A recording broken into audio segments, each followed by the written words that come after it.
So we have seen what variations are, the two types of variations, the continuous, the discontinuous, and the environmental variation. We have not seen, and we talked about it briefly.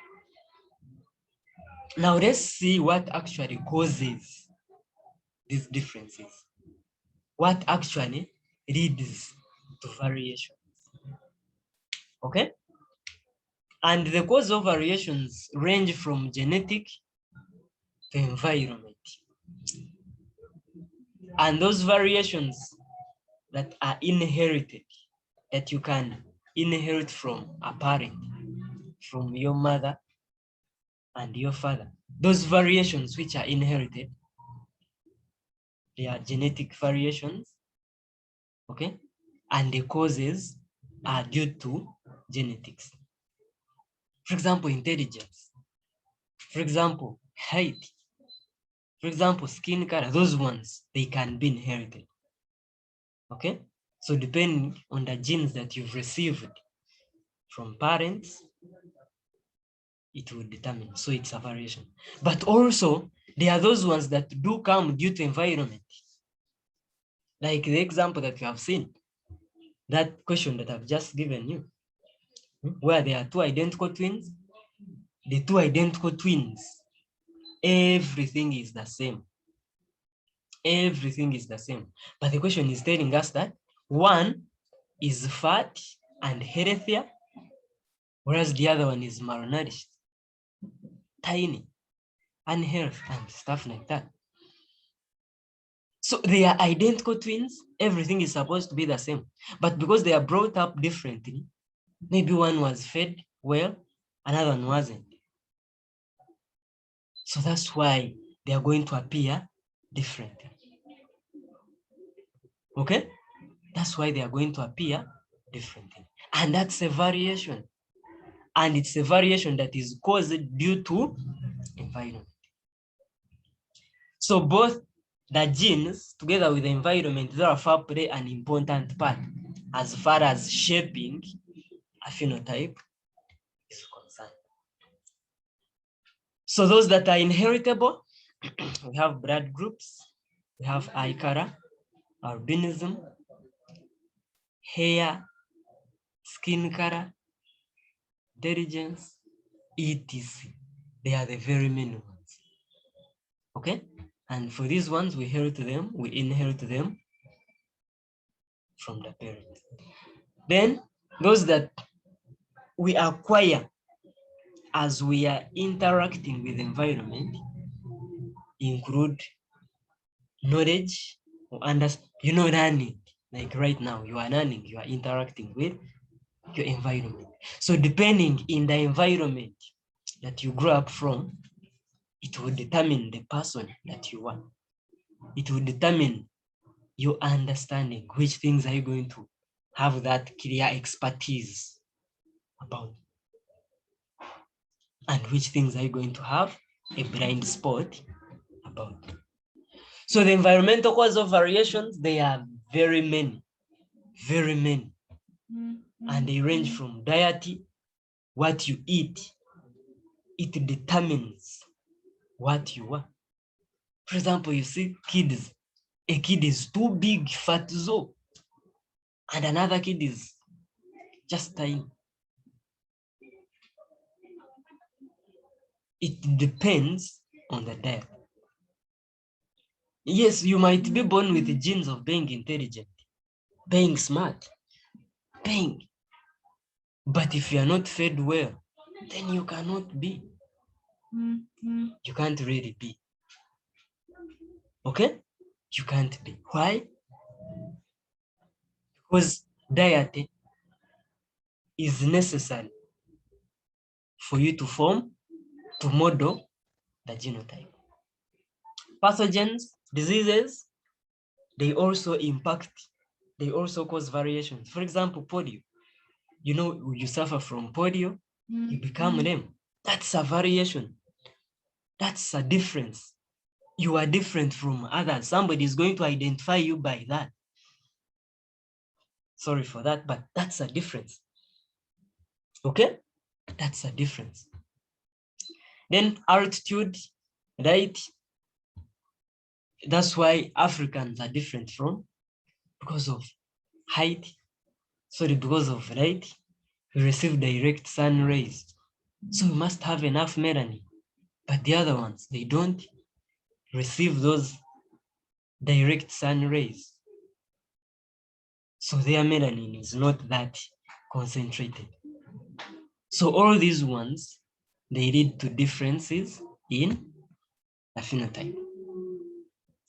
Then those ones which are heritable, which you can inherit from your parents and you pass on to your kids, there are three main causes.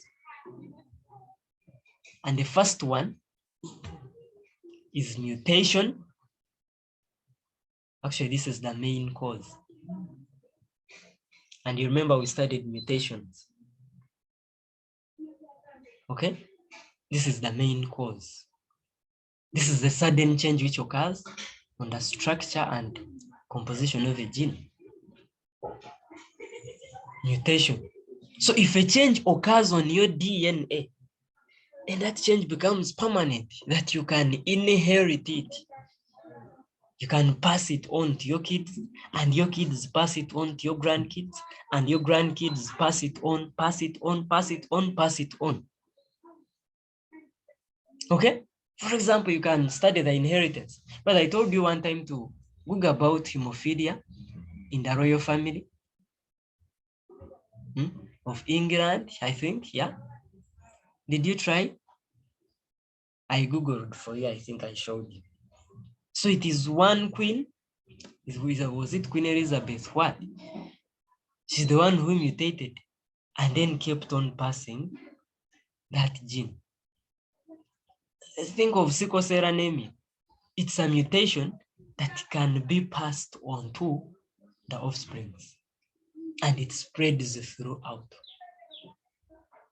So if any change occurs on your DNA, then that change leads to the change in the entire phenotype. And have crossing over, and we shall study this one in cell division. That's actually our next topic because we have finished this. We shall talk about more of this crossing over and see what actually it is. But this one is the exchange. Okay, let me briefly give the overview. So you have your chromosome A, okay? Your chromosome A, and the chromosome A becomes in close contact with another chromosome B. Not so, guys? And they end up exchanging, okay? They attach at this point, and this point is called chiasma. We shall study all this as far as cell division is concerned. So they attach at this point, and then after they have attached, then these segments are going to break.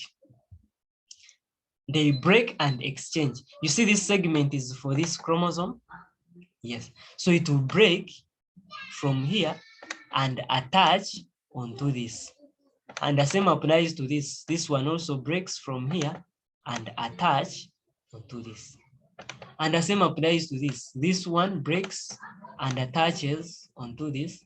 And the same applies to this. This one also breaks and attaches onto. So in other words, they are exchanging. The chromosomes are exchanging segments. They are not mere segments, but rather you are exchanging the DNA. You are exchanging the DNA. And so these slight changes, they will lead to formation of different new combinations that will lead into variation.